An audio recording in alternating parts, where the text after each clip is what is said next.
తేజ అనే చిన్న బాలుడు కొండ చరియల పక్కన ఉన్న ఒక గ్రామంలో ఉండేవాడు. అతనికి ఎత్తైన ప్రదేశాలు అంటే చాలా భయం.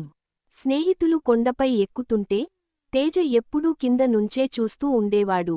ఒక రోజు గ్రామంలో పండుగ జరిగింది.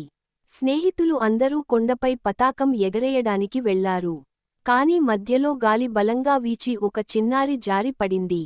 అందరూ భయపడి కదలలేకపోయారు. ఆ సమయానికి తేజ తన భయాన్ని మర్చిపోయి జాగ్రత్తగా ఎక్కి ఆ చిన్నారిని తన చేతులతో పట్టుకుని పైకి లాగాడు. అందరూ ఆశ్చర్యపోయారు. టీచర్ వచ్చి, నిజమైన ధైర్యవంతుడు నువ్వే తేజ అని ప్రశంసించారు. తేజ నవ్వుతూ, ధైర్యం అంటే భయం లేకపోవడం కాదు, భయాన్ని ఎదుర్కోవడం అని చెప్పాడు. ఆ రోజు నుంచి తేజను గ్రామంలో అందరూ ధైర్యవంతుడు తేజ అని పిలిచారు. నీతి: మనం మన భయాన్ని జయిస్తేనే నిజమైన విజయాన్ని సాధిస్తాం.